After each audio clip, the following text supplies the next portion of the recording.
Біздің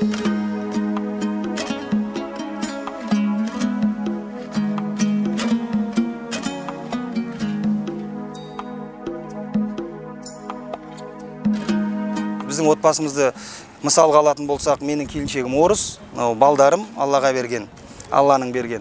Өзім қазақ. Біздің үйде ол ешкім қарсы болып, сенің орыс алдың, сен қазақ алдың деген онда еш нәрсе болған жоқ. Burada ең бірінші мақсат, ең алдыңда қойған мақсатымыз ауызбіршіліктерің, сені өзіңнің жұбайың түсіну керек, сен оны түсінуің керек. Сен ақылмен басқаруың керек. Ол соны ұйымдастыра білу керек. Ал ұлттар арасындағы бірлікке келетін болсам, алауыздыққа өз басымыз, біздің отбасымызбен қарсымыз. Тек алға ауызбіршілік болу керек. Ең бірінші ауызбіршілік. Сонда ғана біздің үкіметке, елге тигізетін үлесіміз және біздің болашақ ұрпақтарымыздың үлестері өте көп болмақ. Әскерден келген кезде таныстым, әскерден бірінші қызметке орналаспай тұрып. Сол кезде танысып, енді өз басым бір көріп ұнатып қалды, или бір көріп ғашық болып қалды дегенге сене қоймаймын. Но бірақ әйтеуір адамға бір жылу болады ғой. Бір адамның адамға жылуы болады. Сол жылуы көмектесті ма, одан кейін бауыр басушылық болады. Содан кейін ары қарай мені екеуміздің бір-біріміздің келісуімізбен, ата-анамыздың рұқсатымен, біріншіден ата-анамыздың рұқсатымен, Алланың қалауымен мені осындай отбасы болып, қазір Астана Нұр-Сұлтан қаласында таныстық. Қазір тфай-тфай, жаман емес, Алланың қалауымен. Елдің алдында болмасақ та, елдің ортасындамыз. Мен Қызылорда облысы Екпінді ауылының келінімін.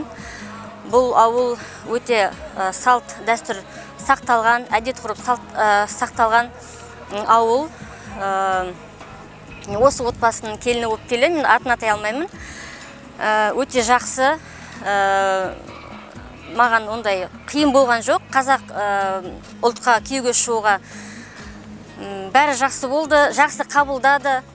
Енем жақсы, білмейтін жерімді үйретеді, жаманымды жасырады, жақсымды асырады дегендей, әдет ғұрып жақсы ұстанады. Үлкен кісінің алдына жол кеспеу, атын атамау, қайныңның атын атамау деген сияқты. Сәлем саламыз, әрине қайнағаның көзіне тік қарай алмаймыз, атын атай алмаймыз. Сіз тек сізбен осылай қарсы аламыз.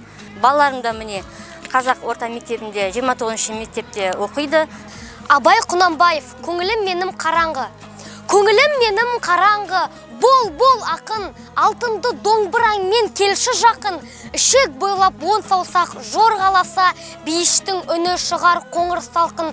Егер сұрым түбімен әкетпесе, керек қой көңілді үміт түбіренсе, қатып қалған көзімде бір тамшы жас, ақпайды сол бірақ ол да ерісе.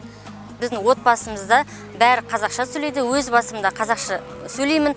Өзімнің жеке отбасымда ағам бар, жеңгем да қазақ, ол жақта да бәрі қазақша сөйлейді.